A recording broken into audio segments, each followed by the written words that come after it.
जनपद न्यूज 24/7 में आपका स्वागत है। मैं हूं अर्चना मिश्रा। सबसे पहले रुक करते हैं आज की हेडलाइंस पर।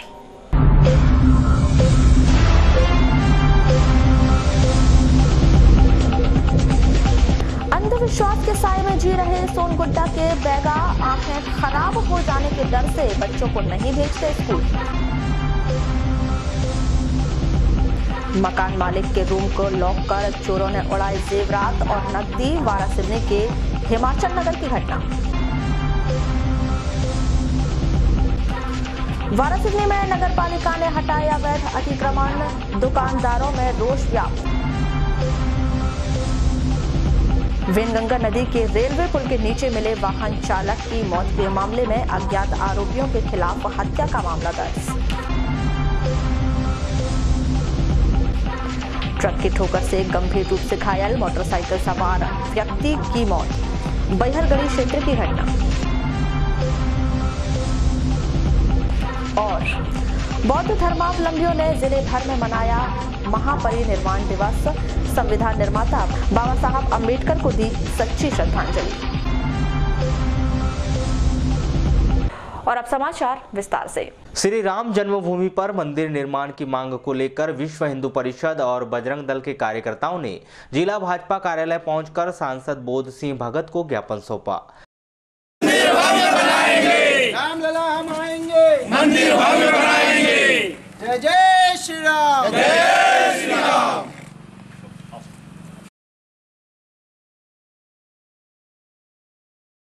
इस संबंध में विश्व हिंदू परिषद के जिला अध्यक्ष हीरा सिंह भाटिया ने कहा कि श्री राम जन्मभूमि पर राम मंदिर का निर्माण हिंदू समाज का 1528 ईस्वी सन से ही दृढ़ संकल्प है।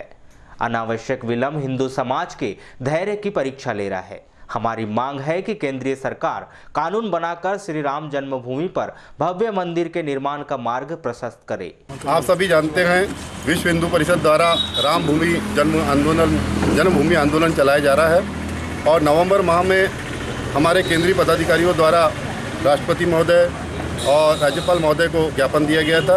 आज उसी के तहत बालाघाट जिले के सांसद महोदय माननीय बोध सिंह भगत जी को भी हमने विश्व हिंदू परिषद के द्वारा एक ज्ञापन दिया है और उनसे निवेदन किया है, उनसे मांग किया है कि अयोध्या में जल्द से जल्द भव्य राम मंदिर का निर्माण हो। इसके लिए आप संसद सत्र में जाकर ऐसा बिल तैयार करें, ऐसा कानून पास करें कि जल्द से जल्द अयोध्या में भव्य राम मंदिर का निर्माण हो।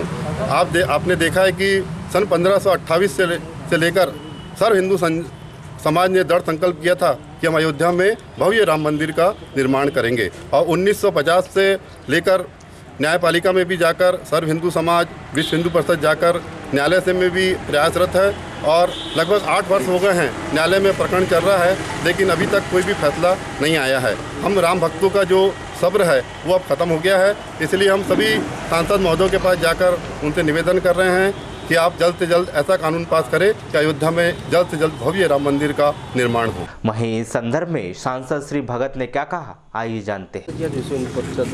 द्वारा ज्ञापन सौंपा गया राम मंदिर बनवाने को लेकर के। सभी की आस्था है कि अयोध्या में राम मंदिर बनना चाहिए और उसी दिशा में सब लोग प्रयास कर रहे हैं। हमारे विश्व हिंदू परिषद, बजरंग दल, सारे जितने हिंदूवादी संगठन हैं, सब लोग लगे हैं कि भी जहां भगवान राम पैदा हुए उस भूमि पर बढ़िया भव्य जो है राम मंदिर बनना चाहिए। अभी सुप्रीम कोर्ट में प्रकरण चल रहा है, लेकिन इस बार हमारा ये प्रयास है कि संसद में अध्यादेश ला करके, अब कोर्ट में काफ़ी विलम्ब हो रहा है, तब ज़्यादा दिनों तक इंतज़ार नहीं किया जा सकता, इसलिए अब अध्यादेश लाने का विचार चल रहा है और उसके अनुरूप फिर वहाँ भव्य राम मंदिर निर्माण बनेगा और अवश्य बनेगा। उसके लिए हम सब संकल्पित हैं। हमारा नारा है कि वहाँ पर हम, हमारा घोषणा पत्र में भी है, सब में है, हम लोगों की पूरी दृढ़ इच्छा शक्ति भी है और भगवान राम हमारे पूज्य देवता है, इष्ट देव है, तो उनको मंदिर वहाँ निर्माण अवश्य होगा। बिल्कुल। जय जय श्री राम, जय जय श्री राम, जय जय श्री राम, जय जय श्री राम। उन्होंने ज्ञापन सौंपा है और निश्चित मैं इसकी संसद में आवाज़ उठाऊंगा। मैं इस संबंध में आश्वस्त कर। स्वास्थ्य विभाग के द्वारा जिले में 17 दिसंबर से वृहद स्तर पर दस्तक अभियान शुरू किया जा रहा है, जिसमें स्वास्थ्य विभाग से जुड़े आशा कार्यकर्ता, ANM, आंगनवाड़ी कार्यकर्ताओं सहित अन्य कर्मचारी घर घर जाकर 0 से 5 वर्ष के बच्चों को चिन्हित करेंगे और उनसे संबंधित रोगों की आकलन करेंगे। दस्तक अभियान की तैयारियों को लेकर गुरुवार को CMHO कार्यालय के सभा कक्ष में 1 दिवसीय कार्यशाला का आयोजन किया गया, जिसमें स्वास्थ्य कार्यकर्ताओं को दस्तक अभियान के संबंध में आवश्यक जानकारी दी गई। होते हैं हमारे पास कहाँ आए, NRC में भर्ती हुए, लेकिन फॉलोअप देखिए उसमें आगे कि उन 3 में से फॉलोअप क्या है, फॉलोअप क्या दिखा रहा है, ग्रीन कलर की कोई लाइन दिखा रही है क्या? नहीं, 0 है। तो अब बताइए 94 बच्चों की लाइफ सेविंग कर सकते थे आप। मतलब इन बच्चों को कहाँ किया जाता है, एडमिट कहाँ किया जाता है, होना चाहिए NRC में एडमिट, लेकिन उसमें से आपने 94 बच्चे आइडेंटिफाई किए, उसमें से केवल 3 बच्चे ही हमारे यहाँ NRC में भेजे गए। क्यों? वही कंप्लीट करानी और बढ़ेगा ही, क्योंकि पिछले 6 महीने में कोई ना कोई तो जन्म हुआ है ना। तो ये चीज आपको करवाना है 15 तारीख के पहले। नोट डाउन कर लीजिए कि यहाँ से जाने के बाद सबसे पहला काम होगा कि साहब से ड्यू लिस्ट लेना, और ड्यू लिस्ट लेने के बाद आशा को भेजना कि भाई ये आप रखो, और इसके बाद आप इसको भर के हमको 10 तारीख तक दे दो, ताकि साहब भर सके 15 तारीख तक। हो जाएगा, बढ़ जाएगा। कितने सेक्टर है हमारे, कितने सब सेंटर है? अभी 45। अगर हम मान लो बैठ जाइए, अगर 50-50 भी बढ़ा रहे तो 2000 का आंकड़ा तो ऐसे ही बढ़ेगा। भाई मैं तो नहीं बोल रहा हूँ कि आपको शुरू से आखिरी तक पूरे 5 साल के बच्चों की सूची बोलो। मैं बोल रहा हूँ कि यदि किसी आशा के पास 70 बच्चे हैं, 50 बच्चों की लिस्ट जानकारी जो है ड्यू लिस्ट में है, और बाकी 20 बच्चे। इस संदर्भ में TPM शैलेश डहरिया के द्वारा आवश्यक जानकारी दी गई। देखिए, दस्तक अभियान जो है वो 17 दिसंबर से लेकर 1 जनवरी तक इसका 1 महीने तक चलेगा, और इसमें वो सारे उद्देश्य हैं जो पहले दस्तक अभियान में रहे हैं। इसमें पूरे वो 10 प्रकार के क्रियाकलाप रहेंगे जो फील्ड स्तर पे या मैदानी स्तर पे हम लोग करेंगे, और ये एक प्रकार का समन्वित प्रयास है जिसमें 0 से लेकर 5 साल के जो बच्चे रहेंगे उनका चिन्हांकन करना है हमें, और उनका चिन्हांकन करके हमें घर घर जाके दस्तक देना है कि कहीं ऐसा कोई बच्चा तो नहीं है जो 4 प्रकार की रोग से या किसी बीमारियों से ग्रसित तो नहीं है, जैसे निमोनिया से ग्रसित नहीं है, क्या उसको RBS के अंतर्गत कोई डिसीज़ तो नहीं है। यदि कोई बच्चे की बाल मृत्यु हो गई है तो उसकी समीक्षा भी वहाँ पर की जाएगी, और यदि कोई बच्चा कुपोषित है तो उसको NRC में या फिर SNCU जो हमारा गहन स्वास्थ्य इकाई है वहाँ पे उसको भर्ती करने की कार्रवाई की जाएगी। ट्रक की टक्कर से गंभीर रूप से घायल मोटरसाइकिल सवार व्यक्ति जिला अस्पताल में मौत हो गई। मृतक लखन यादव ग्राम गढ़ी बाजार निवासी है। जानकारी के मुताबिक मृतक लखन यादव 5 दिसंबर को शादी समारोह में बच्चों के साथ मोटरसाइकिल से अपने घर जा रहा था। तभी मोती नाला रोड पर हाई स्कूल के पास तेज रफ्तार से ट्रक ने मोटरसाइकिल को टक्कर मार दी, जिससे लखन यादव गंभीर रूप से घायल हो गया, जिसे तत्काल ही गढ़ी के हॉस्पिटल में भर्ती कराया गया, जहां से उसे जिला अस्पताल रेफर किया गया, जहां उपचार के दौरान उसकी मौत हो गई। भारत रत्न डॉक्टर बाबा साहेब भीमराव अंबेडकर जी का महापरिनिर्वाण दिवस जिले भर में बौद्ध अनुयायियों के द्वारा मनाया गया। इस मौके पर नगर के अंबेडकर चौक में बौद्ध धर्मावलंबी के द्वारा बाबा साहब अंबेडकर की प्रतिमा पर माल्यार्पण कर उन्हें भावपूर्ण श्रद्धांजलि अर्पित की गई, जहां त्रिशरण पंचशील धारण किया गया।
सर, क्या कार्यक्रम आयोजित किया गया? आज बाबा साहब अम्बेडकर जी की पुण्यतिथि का कार्यक्रम आयोजित किया गया है।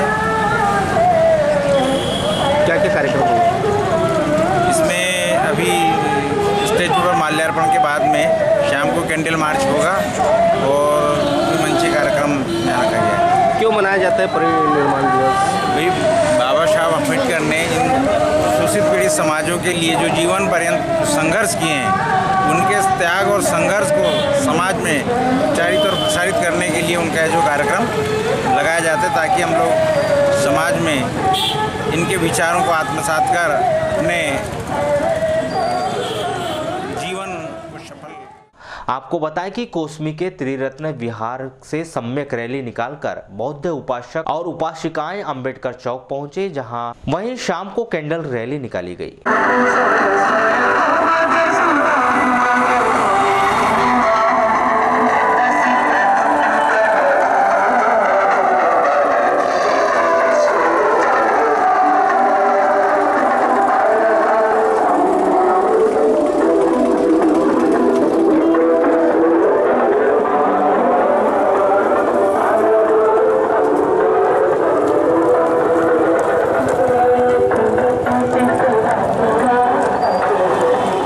वहीं लालबर्रा के बस स्टैंड स्थित डॉक्टर बाबा साहब अम्बेडकर के प्रतिमा स्थल पर गुरुवार को बौद्ध संघ के तत्वाधान में महापरिनिर्वाण दिवस मनाया गया।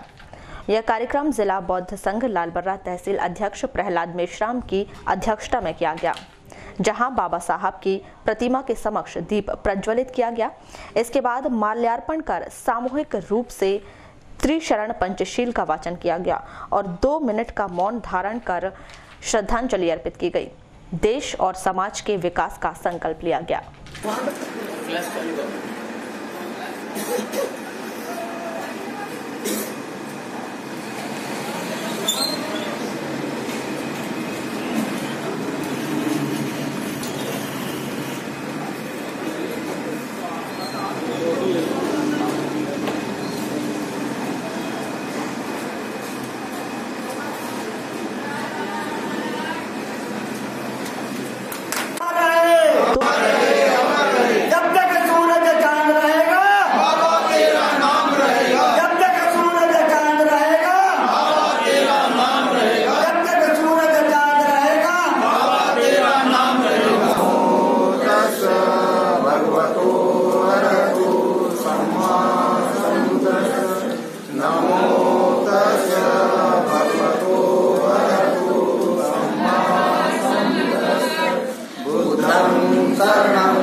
ग्रामीण थाना अंतर्गत गोंदिया रोड ग्राम कोसमी में बेलगाम कार ने रोड पार कर रहे एक व्यक्ति को टक्कर मार दी।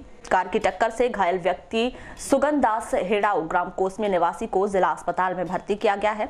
जानकारी के मुताबिक सुगन दास चादर बेचने का व्यवसाय करता है, जो साइकिल से रोड पार करते समय कार की चपेट में आ गया और घायल हो गया।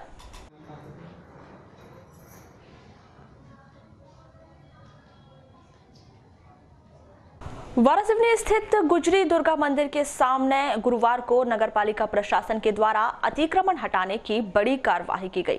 नगरपालिका सीएमओ निशांत ठाकुर की मौजूदगी में दुर्गा मंदिर के सामने स्थित 3 दुकान, जिसमें दुकानदारों के द्वारा अवैध तौर पर आगे दुकान बढ़ाकर अतिक्रमण कर निर्माण किया गया था, जिसे नगरपालिका के अमले के द्वारा गिराकर अतिक्रमण हटाने की कार्यवाही की गई। इस कार्यवाही के संबंध में दुकानदारों का क्या कहना है, आइए जानते हैं।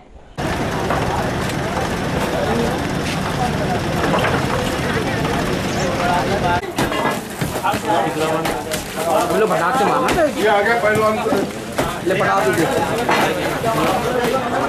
ये में मिल लो पर का देखना कारण क्या है खाए 4 दिन खिला पैसे ए पैसे समाओ कर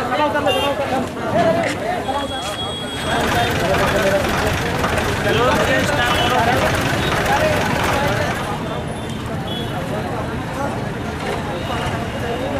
आपने जो जमीन आपको जो जगह दी गई है तो उससे आगे बढ़ा लिया, आपने अतिक्रमण कर लिए, ये क्या है? पूरा अतिक्रमण किए कि नहीं किया आप लोग? नहीं, अतिक्रमण का ऐसे भी यानी ऐसे आवेदन लगाए थे हमने 6 महीने पहले और आवेदन लगाए थे, तो उन्होंने बोले ठीक है आप पहले कर लीजिए, फिर यानी जो भी होगा बाद में यानी देख लेंगे। जैसे आपने निर्माण किए भी पक्का, तो नोटिस जारी किए तो उन लोगों ने नगर पालिका वाले, आपने जबरदस्ती आगे बढ़ा? नोटिस की जानकारी नहीं है भैया। जिस तरह से आप 3 दुकानों में कार्रवाई की गई है और अन्य दुकानों पर क्या मानते हैं आप नगर पालिका कार्रवाई को? कार्रवाई का ऐसा भी है कि यानी खैर मेरे को नोटिस वगैरह मिला नहीं है ना, नोटिस वगैरह मिला नहीं है। नोटिस का कैसा क्या है वो मेरा नाम मधुसूदन खैरवार है। क्या कार्रवाई की गई है नगर पालिका द्वारा? नगर पालिका के द्वारा अभी तो आप देख रहे हैं कि किस तरह से बने हुए निर्माण तोड़ा जा रहा है। उनका ये कहना है कि हमें नोटिस जारी कर दिया तो आपने आगे बढ़ा लिया, तो क्या है?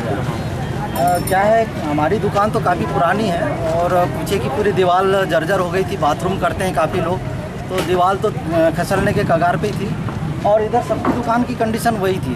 तो यहाँ पे जो हमारे बाजू में जो दुकान वाले हैं, मैं तो खैर प्रायः बाहर ही रहता हूँ फील्ड में, तो इन्होंने बताया कि हमारे जो अधिकारी हैं नगर पालिका के, उन्होंने भी आकर के जायज़ा लेकर के गए हैं और उन्होंने देखा है कि वाकई में दीवारों की स्थिति ख़राब है, दुकान पुनः निर्माण के लायक है और दुकान काफ़ी पीछे है, जिस कारण यहाँ पे जितने भी लोग हैं सारे लोगों को व्यापार में बहुत दिक्कत आ रही है। जैसा व्यापार होना चाहिए, जितनी लागत लगा रहे हैं उस हिसाब से व्यापार नहीं चल पा रहा है।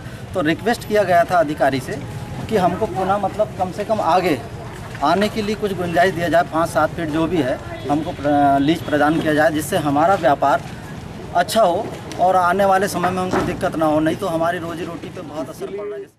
वहीं नगरपालिका राजस्व निरीक्षक दिलीप बाड़ेबुचे ने कहा कि पूर्व में नोटिस दिया जा रहा था, कार्य न रोकने पर कार्यवाही की गई। आज क्या है कि लीजधारी द्वारा दुर्गा मंदिर के सामने अवैध निर्माण किया जा रहा था, जिनको नगरपालिका द्वारा आवंटित 15x15 की लीज दी गई थी, उसके अतिरिक्त भूमि पे उसके द्वारा अतिक्रमण किया गया था, उसको तोड़ा गया। आज सर इनको नोटिस जारी नहीं किए? तो नोटिस जारी किए थे, समय समय पे नोटिस दिया गया था, दल बल भी गया था, उनको समझाया भी था कि भैया पहले अपनी जितनी लीज है उतने में ही निर्माण करें और नगरपालिका से अवगत परमिशन भी ले। लेकिन नोटिस देने के उपरांत भी उनने मतलब नोटिस का कोई मायने नहीं रखा और निर्माण चालू रखा। सर उनका कहना ये आ रहा है कि हमने नगरपालिका से मांग की थी, कुछ जगह हमको चाहिए थी, छोटी दुकानों में हमारा व्यवसाय नहीं चल पाएगा। हाँ हाँ, तो इसलिए आवेदन किए थे? तो आवेदन दिए होंगे पूर्व में, लेकिन क्या है अभी अतिरिक्त लीज देने का तो है नहीं है ना। जब समय होगा, जब अधिकारी और परिषद बैठे तो अतिरिक्त लीज मिलेंगी, उसके बाद निर्माण कर सकते हैं वो लोग। सर नगर में अन्य जगह भी अतिक्रमण किया जा रहा है, सिर्फ 4 दुकानों में भी, अन्य दुकानों में क्यों? नहीं, उनको भी नोटिस दिया गया था, वहाँ पे भी अतिक्रमण तोड़ा गया पूर्व में।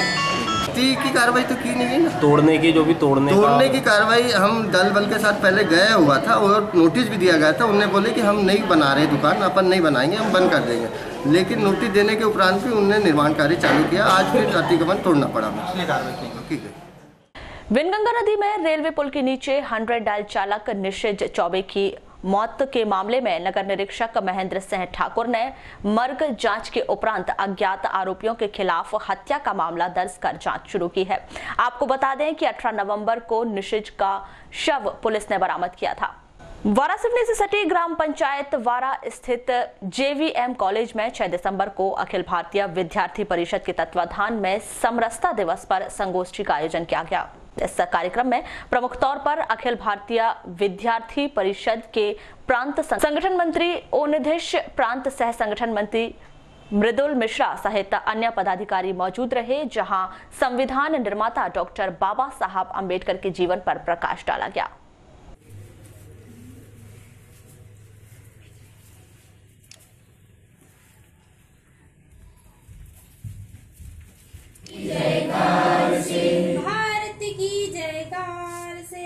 भारत की जयकार से अपने श्रम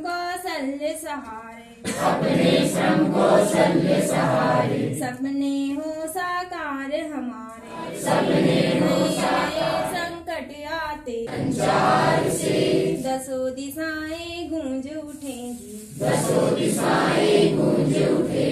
भारत की जयकार से पूजनीय बाबा साहब जी के जीवन परिचय के बारे में हम जितना शब्द बोलें उतना कम पड़ जाए। ऐसे एक व्यक्तित्व है, उनके बारे में हम सबको बहुत अच्छे से पता है। विद्यार्थी परिषद के ऐसे 5 बड़े राष्ट्रीय कार्यक्रम रहते हैं, जिनमें से एक सामाजिक समरसता दिवस का कार्यक्रम भी राष्ट्रीय कार्यक्रम में सम्मिलित है। लेकिन वास्तव में बाबा साहब ने जिस प्रकार से जो परिस्थितियां थी, जो चुनौतियां थी, कहीं ना कहीं एक जो समाज को समरस बनाने का भाव, हम सब जानते हैं ऊंच नीच भेदभाव, बहुत सारी परिस्थितियां थी, समाज में अन्य प्रकार की कुरीतियां थी, एक दूसरे को घृणा के रूप में देखना, ऊंची जाति नीची जाति, ऐसे अनेक प्रकार की भाषा चलते थे। और ऐसे अनेक प्रकार की चुनौतियों से डटकर मुकाबला करने का प्रयास उस समय बाबा साहेब ने किया। ऐसी सारी परिस्थितियों से जूझने का प्रयास बाबा साहेब ने किया। जब वो सर्विस में थे और जब वो अपने ऑफिस जाया करते थे, ऑफिस में भी ऐसी कई प्रकार की परिस्थितियां थी कि उनके जो कर्मचारी हैं।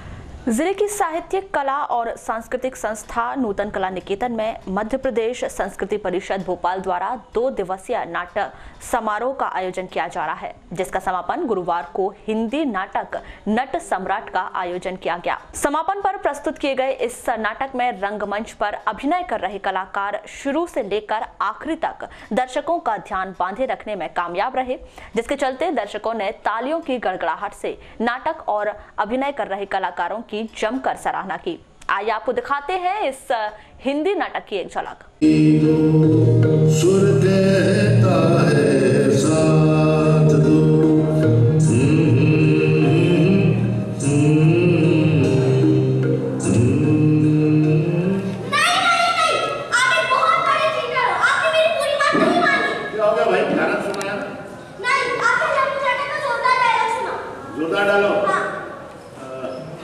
डरना नहीं।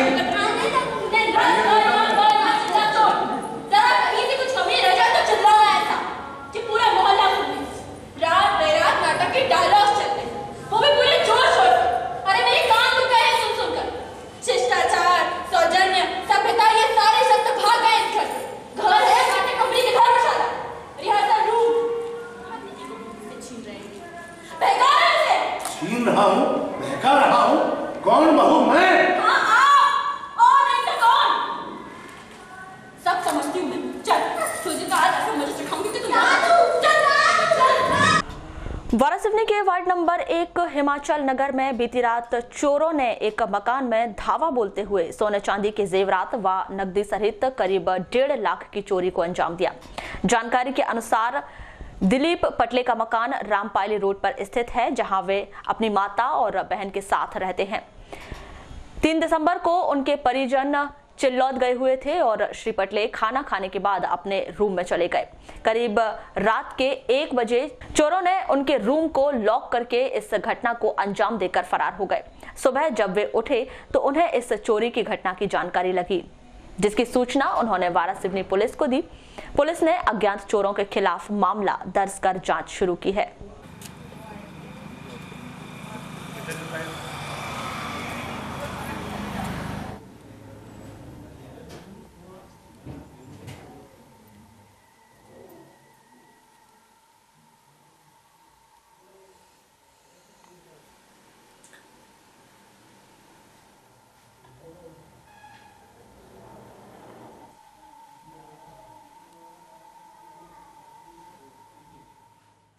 पूजा रुक नहीं रहा चोरी का।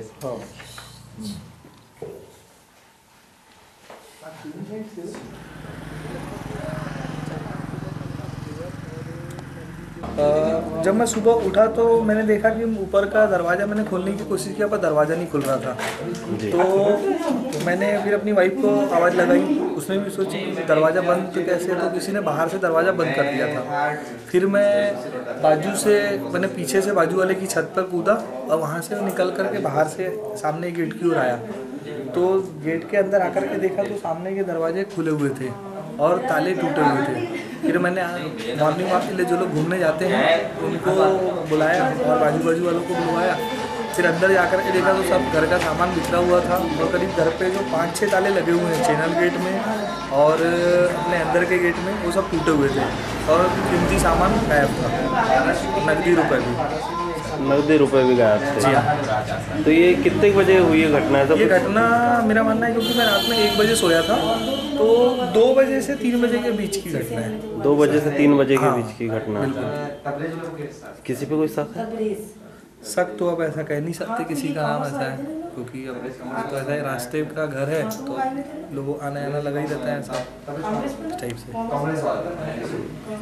हाँ भैया, सुबह सूचना मिली थी इसमें कि दरमियानी रात में आज के मतलब अज्ञात चोरों द्वारा मतलब ये है अपना रामपायली रोड वार्ड नंबर 1 है, श्रीमती चमरन बाई पटले का मकान जो रोड से लगा हुआ है, जहाँ पर घर का ताला तोड़कर शटर मतलब दीवार फांद के और अंदर से मतलब 3 ताले लगे हुए थे, तीनों तालों को तोड़ के स्टोर रूम और पूजा कमरे का भी ताला तोड़ के अज्ञात चोरों द्वारा अलमारी का सामान भी बिखरा पड़ा है और उसमें रखे डिब्बे के अंदर में जेवरात थे सोने के, जिसमें 4 नग बता रहे हैं, मतलब अपना प्रार्थिका चमरन बाई द्वारा बताया जा रहा है कि 4 नग सोने के जेवर, जिसमें झुमके, झाले और सुई धागा और चांदी के 2 नग पायल। सर कितने लगभग कितने का मसूर का गायब किया? इसमें अभी तो देखो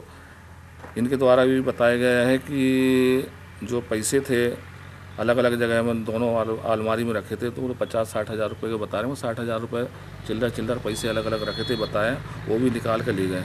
और सोना चांदी का तभी वो नहीं बताए कीमत पूरा आकलन के, इसके बाद में पेश करने के लिए कहा गया बिल। करीब 20 करोड़ की लागत से लालबर्रा से अमोली बमनी समनापुर निर्माणाधीन सीमेंट सड़क का कार्य अपने अंतिम पड़ाव पर है, लेकिन इस सड़क निर्माण को लेकर विवाद अब भी बना हुआ है। हालांकि ठेकेदार के द्वारा 6 दिसंबर से अमोली की ओर से निर्माण कार्य आरंभ कर दिया गया है, लेकिन इसको लेकर ग्रामीणों के द्वारा लगातार विरोध किया जा रहा है। किसानों का कहना है कि सड़क का निर्माण कार्य नियम के मुताबिक होना चाहिए और अतिक्रमण कार्यवाही करनी है तो लालबर्रा से अतिक्रमण हटाते हुए सड़क का निर्माण होना चाहिए। वहीं ग्रामीणों ने राजस्व निरीक्षक की मौजूदगी में सड़क के नापजोख किए जाने की बात कही है। आपको बता दें कि 4 दिसंबर को मध्य प्रदेश ग्रामीण सड़क विकास प्राधिकरण विभाग के सहायक महाप्रबंधक दिलीप टेकाम के द्वारा ठेकेदार के कर्मचारियों के साथ अतिक्रमण के दायरे में आ रहे ग्रामीणों के मकानों को नापजोख किया गया था।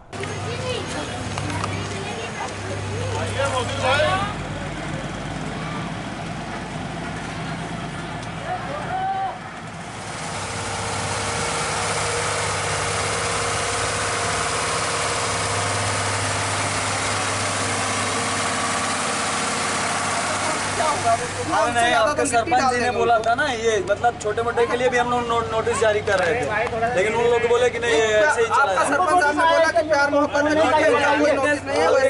नोटिस नहीं दिया, सरपंच ही बोला है।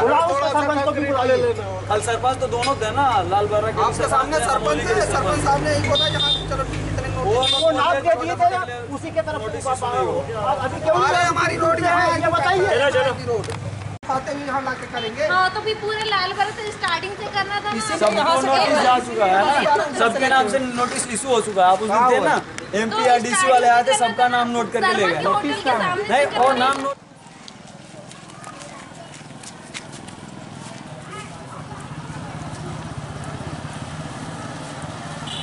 रीता पसीने। क्या कार्रवाई लग रही है? सड़क जो बन रही है इसमें सड़क बन रही है तो मकान तोड़ा जा रहा है। हम गरीब लोग हैं, हमारे पास कुछ नहीं है, न खेती न बाड़ी न कुछ नहीं है, इसलिए हम लोगों को कुछ मुआवजा मिला जाए तो मकान तोड़ा जाए, नहीं तो मत तोड़ा जाए। नहीं, जैसा भी वो बता रहे कि सामने का हिस्सा जो आ रहा है मशीनों सामने का हिस्सा आ रहा है, इसके लिए भी कुछ मुआवजा दे देते तो हम बहुत गरीब लोग हैं, तो हमारे पास कुछ पैसे कौड़ी नहीं है, तो अभी हम लोग रहने के कहाँ आपत्ति जाएगी। हम लोगों ने बोले थे कि थोड़ी दूर से लिया जाए, कम मात्रा में तोड़ा जाए, और नहीं तो लालबर्रा तरफ से तोड़ के आ जाएगा तो यहाँ हम लोगों का मार्ग पे रह जाएगा। अभी क्या कर रहे हैं इन लोग यहाँ गरीबों का पहले तोड़ना चाहते हैं, बड़े लोगों का नहीं तोड़ना चाहते। अभी पहले वहाँ से कार्रवाई करके वहाँ से तोड़ के लाते तो यहाँ तोड़ सकते थे हम लोग भी साथ रहे। महबूब खान। क्या अब समस्या आ रही रोड जो बन रही है उसमें? अब ये रोड आ रही है, इसमें क्या है, खैर ट्रैफिक तो बढ़ रहा है इसमें, लेकिन रोड क्या है, जो सामने बस स्टैंड से जो है वहाँ से रोड बनते हुए आने को ना, इधर भी जितनी भी है दोनों तरफ का कितना कितना ले रहे हैं, ये मालूम होना चाहिए। अब बीच में आए थे, अभी बीच में तो यहाँ बीच से अपना खोदा खादी कर रहे थे, कई लोगों के घर जा रहे हैं, ये जा रहे हैं, जान तो जा रहे हैं, अच्छी बात है। रोड चौड़ा होगा, समनपुर जब ट्रेन चालू हो जाएगी तो सबसे ज़्यादा ट्रैफिक इसी रोड में बढ़ेगा यहीं जाने के लिए। कैसा है तो सबका एक नियम, बस स्टैंड से रोड जो आएगी जो नाप से, वो नाप आखिरी तक के जाने को ना, बस हो गया। दिनेश यादव, वार्ड नंबर 15 पंच। क्या कैसी बन रही है रोड? तो क्या रोड तो बढ़िया बन रही है, मगर हमारा कहना यह है कि जो रोड है, जो शासन के नियम में जो भी चौड़ाई होगी वो पूरा क्लियर कर ले एक ही बार में। और लाल मेन है जो जहाँ से मेन है उसका हाई रोड, जो बस स्टैंड का जो रोड है, उस रोड से उधर से ही अतिक्रमण तोड़ती हुई लाए। पर अभी तो गांव के अंदर शुरू कर दिया अभी गांव के अंदर ये है कि मंदिर तक लाने का उसका चल रहा है। तो जैसे मंदिर तक जितने लोग घर पड़ रहे हैं वो लोग विरोध कर रहे हैं कि भाई उधर से लाए, यहाँ से ना बनाए। अब भाई वो उनका मामला है। नहीं, वो तो कह रहे कि पंचायत के माध्यम से होना चाहिए, भाई गांव का मामला है तो पंचों, वो तो उनका मामला है, पंचायत बॉडी को सामने आना चाहिए ग्रामीणों के हित में। नहीं, कल को नाली कहाँ से बनेगी, कैसी बनेगी, बीच में नहीं बोलना चाहेंगे क्योंकि उनका मामला है। गढ़ी थाना क्षेत्र अंतर्गत बैहर रोड बेजलपुर चौराहे में एक युवक को तेंदुए की खाल के साथ गिरफ्तार किया गया। गिरफ्तार युवक कन्हैया सोनवा ने ग्राम उमरिया रूपझर निवासी को न्यायिक रिमांड पर उपजेल बैहर भिजवा दिया गया है। खाल की अनुमानित कीमत 1.5 लाख रुपए बताई गई है। वन परिक्षेत्र उत्तर उकवा के अंतर्गत खमरिया बीट में 20 किलो वन्य प्राणी सांभर के मांस के साथ पकड़ाए 5 आरोपियों को 5 दिसंबर को न्यायालय के समक्ष पेश किया गया, जहां से उन्हें न्यायिक रिमांड पर जेल भिजवा दिया गया। आरोपी गणेश राम सिंह, सूरजलाल, पन्नालाल, दिलीप को 24 नवंबर को वन विभाग की टीम ने गिरफ्तार किया था। नगर के वार्ड नंबर 11 बूढ़ी स्थित बाल हनुमान मंदिर में संगीत में श्रीमद् भागवत महापुराण ज्ञान यज्ञ महायज्ञ का आयोजन किया गया है, जहां बड़ी संख्या में श्रद्धालु जन पहुंच रहे हैं। गुरुवार को यूपी के वृंदावन से पधारी बाल विदुषी कल्पिता जी के द्वारा भक्ति देवी प्राकट्य सुखदेव जन्म का वर्णन किया गया। होती है क्योंकि हमारा जन्म भी 7 दिवस में ही होता है, 8वें दिन तो नहीं होता, और 7 दिन ही भागवत कथा इसलिए भी होती है कि जो 7 दिवस हमारे निकल गए उसकी शुद्धि हो जाए और हमारा आने वाला 7 दिन अच्छा जाए। लेकिन एक बात तो है कि भागवत कथा में ये भी वर्णित है कि यदि हम 7 दिवस तक सच्चे मन से, श्रद्धा से, भाव से भगवान की कथा, भागवत कथा को श्रवण कर ले तो 8वें दिवस से हमारे जीवन में परिवर्तन जरूर आएगा। ये तो पक्की बात है, क्योंकि कहा कि भागवत की महिमा बड़ी मन को मिले प्रकाश, भागवत की महिमा बड़ी मन को मिले प्रकाश, और भक्ति और श्रद्धा बढ़े आस बने विश्वास। इस भागवत कथा को कल्प वृक्ष भी माना गया है। यहाँ हम जो विष लेकर के आते हैं वो हमारा पूरा हो जाता है। वर्णन आया कि जैसे कि हम भागवत शारिका रामलाल हुसैन। मैडम, क्या कार्यक्रम आयोजित करवाया गया और कौन सा प्रसंग चला? आज जैसे वार्ड नंबर 11 बूढ़ी में हम लोगों ने, छोटी सी एक बच्ची है, वृंदावन से आई हुई है, कल्पिता देवी।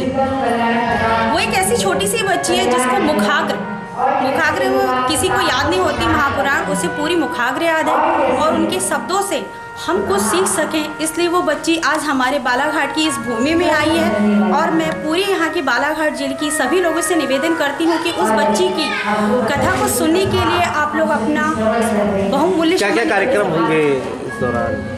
अभी जैसे सुबह 1 घंटे पूजा होती है, पूजा विराम होने के बाद में माता जी का अल्प स्वल्प जो भोजन होता है वो होता है। उसके बाद फिर 2 बजे से लेकर 5 बजे तक उनकी कथा याचना होती है। शाम को प्रसाद वितरण हुआ जाता है और ये कार्यक्रम 7 दिन तक चलेगा। 12 तारीख को फिर पूरा बूढ़ी में इसका हवन और भंडारा का कार्यक्रम रखा गया। वार्ड नंबर 11 में जितने भी बुजुर्ग लोग हैं, हम लोग का ये कहना है कि आज माता पिता के रहने से ही आज हमारी ज़िंदगी बहुत अच्छी है, शकील है। मैं सभी बेटा या बेटी सभी से निवेदन करती हूँ कि वे अपने माता पिता का सभी का सम्मान करें और उसी सम्मान को हमने सुचारू रूप से बढ़ाया है कि वार्ड नंबर 11 में 12 तारीख का कार्यक्रम समापन होने के बाद 13 तारीख को वृद्ध लोगों का यहाँ पे सम्मान किया जा रहा है श्रीफल और साल से। लामदा थाना क्षेत्र अंतर्गत ग्राम कोचेवाड़ा के कुम्हार टोला में एक ट्रैक्टर दूसरे ट्रैक्टर से टकराकर पुलिया में गिर गया, जिसमें ट्रैक्टर में सवार करीब 3 लोग घायल हो गए।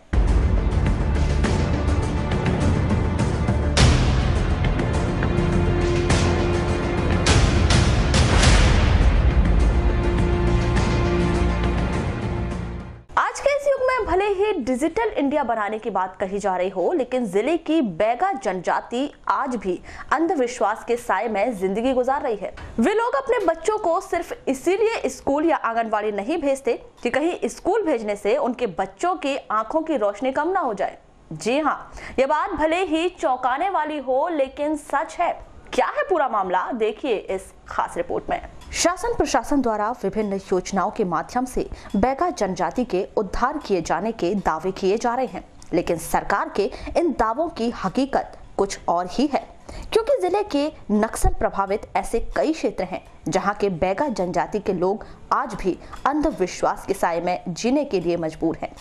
ताजा मामला जिला मुख्यालय से लगभग 46 किलोमीटर दूर नक्सल प्रभावित गांव सोनगुट्टा से जुड़ा है, जहां के बगदई बैगा टोला में रहने वाले ग्रामीण सिर्फ इसीलिए अपने बच्चों को स्कूल या आंगनवाड़ी नहीं भेजते कि कहीं उनके बच्चों की आंखों की रोशनी न चली जाए। यहाँ के बैगा ग्रामीणों का मानना है कि वे अपने बच्चों के जब भी स्कूल या आंगनवाड़ी भेजते हैं तो उनकी आंखें सूज जाती हैं और उन्हें धुंधला दिखाई देने लगता है। ग्रामीण बेगाओं के इस अंधविश्वास के चलते बगदई बैगा टोला का कोई भी बच्चा स्कूल या आंगनवाड़ी नहीं जाता। बच्चों का स्कूल जाना बंद है, बावजूद इसके भी जिम्मेदार अधिकारी कर्मचारियों को इसकी भनक तक नहीं है और कोई भी जनप्रतिनिधि भी इस समस्या को सुलझाने का प्रयास नहीं कर रहा है, जिसके चलते इस टोला में कोई भी पढ़ा लिखा व्यक्ति नहीं है और अंधविश्वास इतने चरम पर है कि कोई भी ग्रामीण अपने बच्चों को स्कूल भेजना नहीं चाहता। यहाँ के ग्रामीण मजबूर और लाचार हैं। पैसे न होने के कारण वे अपने बच्चों का इलाज भी नहीं करा पा रहे हैं और वे इस बीमारी को अपना मुकद्दर समझकर जीने के लिए मजबूर है।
इतवारी भाई। हाँ। भाई बच्चे स्कूल क्यों नहीं जाते?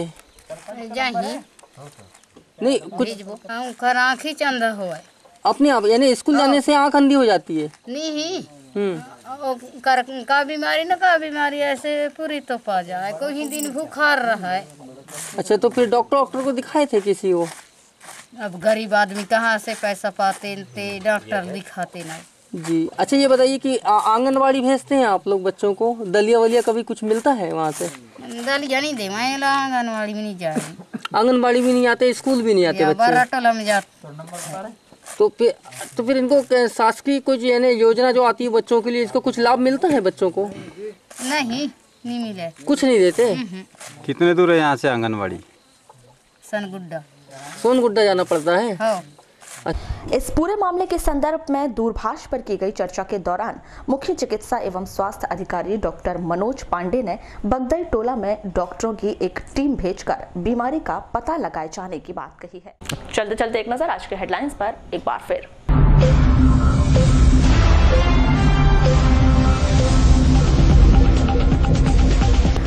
अंधविश्वास के साए में जी रहे सोनगुड्डा के बैगा आंखें खराब हो जाने के डर से बच्चों को नहीं भेजते स्कूल। मकान मालिक के रूम को लॉक कर चोरों ने उड़ाए जेवरात और नकदी। वारासिवनी के हिमाचल नगर की घटना। वारासिवनी में नगर पालिका ने हटाया अवैध अतिक्रमण, दुकानदारों में रोष व्याप्त। वेनगंगा नदी के रेलवे पुल के नीचे मिले वाहन चालक की मौत के मामले में अज्ञात आरोपियों के खिलाफ हत्या का मामला दर्ज। ट्रक की ठोकर से गंभीर रूप से घायल मोटरसाइकिल सवार व्यक्ति की मौत। बैहरगढ़ी क्षेत्र की घटना।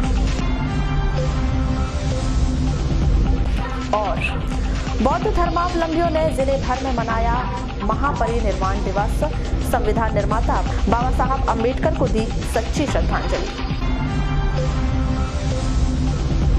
तो ये थी अब तक की खास खबरें। अगले न्यूज बुलेटिन के साथ फिर मुलाकात होगी, तब तक के लिए नमस्कार।